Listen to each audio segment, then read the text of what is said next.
정치합시다를 통해서 여론조사를 해온 그 추이를 보면요. 마지막 그 여론조사 결과를 보면 최근에 미래한국당은 좀 정체, 그리고 더불어시민당과 열린민주당, 정의당은 소폭 상승을 했습니다. 그리고 가장 눈에 띄는 거는 결정을 하지 못한 그 부동층이 30.4%나 나왔어요.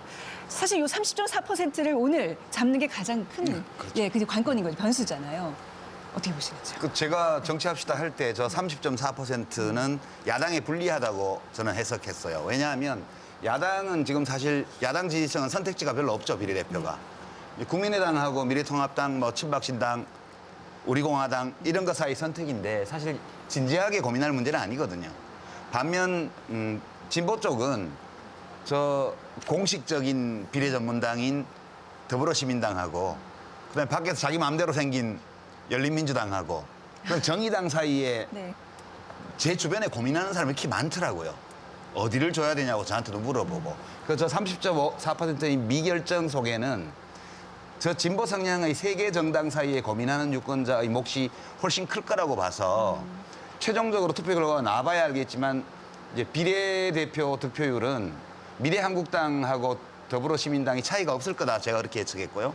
지금 생각은 더불어시민당이 더 높을 것 같다는 느낌이에요. 그리고 열린민주당하고 정의당은 아마 정의당 쪽이 조금 더 나오지 않을까. 막판에 약간 추세를 보면. 네. 예, 그렇게. 저 부동층은 투표율이 이번에 굉장히 높을 것으로 지금 예상되고 있지 않습니까? 그러면 이제 그 중도 보수층이나 보수층도 상당히 투표를 했다는 건데, 저 결론은. 네. 비례정당에서 미래한국당에 마음에 들지 않는 층들.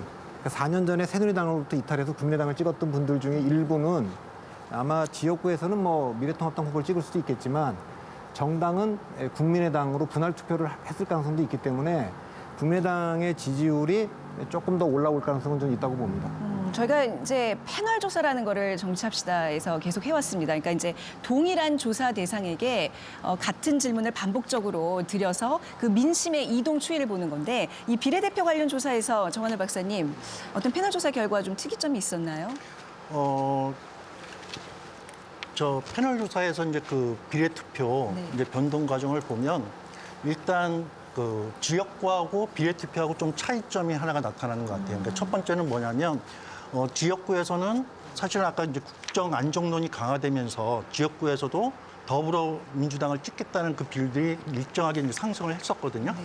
그런데 비례투표의 경우는 사실은 저기 보시면 알겠지만, 그러니까 미결정층에서 양당으로 흡수되는 저 비율을 보면 사실은 양당이 엎치락뒤치락하고 사실 뚜렷한 우위가 보이질 않아요. 지역구에서 보였던 우위가 비례에서는 사실은 이제 그 서로 이제 경쟁하는 모습을 보여주고 오히려 선거 막판이 되면서 정의당과 그리고 이제 그 국민의당이 이제 상승하는 이제 이런 추이를 보이고 네. 그리고 처음엔 좀 돌풍이 예상됐던 좀 열린민주당은 좀 정체되는 모습.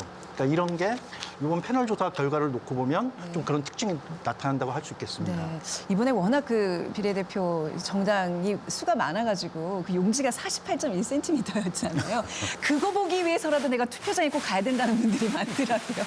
그 정준 교수님 비례정당 관련 이슈 좀 어떤 게 또 있을까요? 그러니까 이번에 이제 총선 이슈가 흔히 네. 없었다고 얘기를 하는데 코로나19 때문에 근데 유일하게 몇 개 좀 건질 수 있는 것 중에 하나 비례정당 관련된 것이었었어요.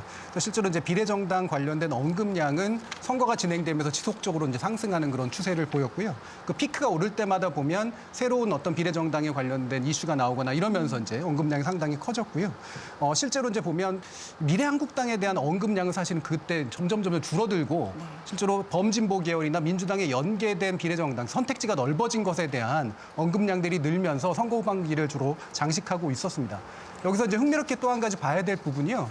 처음에는 이 비례정당, 위성정당 얘기가 나올 때 사람들은 대부분 대단히 부정적인 감성을 나타냈었습니다. 그런데 중반으로 가니까 약간 혼란스러워하다가 후반으로 갈수록 중립적인 감성이 지배적인 형태로 바뀌었어요. 이 얘기는 이제는 더 이상 감성은 접어두고 냉정하게 현실적으로 판단해야겠다라고 하는 것으로 나타난 것으로 판단이 되고요. 이거는 전략적 투표의 가능성을 상당히 보여준다고 판단됩니다. 처음에는 이제 꼼수다, 가짜다 이런 의견들이 많다가 이제는 이제 소문내자. 어차피 지지하는 거 소문내서 우리 편을 끌어들이자. 이런 추이가 지금 눈에 보이네요. 자, 이 시점에서 우리가 또 원내 일당이 어디로 갈 것인지 그 얘기를 좀 해보겠습니다. 사실 그게 지금 오늘 선거의 가장 중요한 포인트인 것 같아요. 저 이사장님, 원내 일당 뭐 그 얘기에 대해서는 과감하게 예측하신 분이니까 그러니까 과감하게 하신 분이니까 뭐 변명, 해명도 좀 하시면서 예, 이제 말씀 새로운 얘기를 할 부탁드립니다. 수는 없고요. 지금 아직 투표가 진행이 되고 네. 있으니까 기왕에 했던 말씀을 다시 정리해서 말씀을 드리면 일당이 어느 당인지는 정해졌다 저는 그렇게 봐요. 오래전에. 그런데 이 일당이 이제 더불어민주당인데 더불어민주당이 이 지역구에서 몇 석 정도를 할 거냐. 이것과 관련해서는 경합지가 워낙 많기 때문에 불확실하긴 한데 네. 그 의석의 차이가 얼마나 나느냐 그것만 확인하는 일이 남아 있다. 이 선거 개표 결과에서 그렇게 봐요. 근데 총 몇 석 정도 할 거다 이 얘기는 예, 제가 며칠 전에 이왕 하신 것도 한번 좀 이렇게 여기서 제가 했던 얘기는 네. 국회 의석 구성과 관련해서는 중요한 숫자가 세 개가 있어요. 네. 우선 여당이 과반을 하냐 못하냐. 그쵸. 이제 과반을 못하면 법을 하나도 못 만들죠. 두 번째로 180석. 요거는 그 패스트트랙에 올릴 수 있고 그다음에 필리버스터를 야당이 할 때 그것을 종결할 수 있는 의결 정족수가 60%거든요. 그래서 180석이 의회 운영과 관련해서는 대단히 중요한 숫자고요. 그럼 세 번째가 200석인데 이게 개헌선이에요. 근데 지금 이 세 번째 거는 논의 대상이 아니고요. 첫 번째하고 두 번째가 관심이죠. 관심이고 저는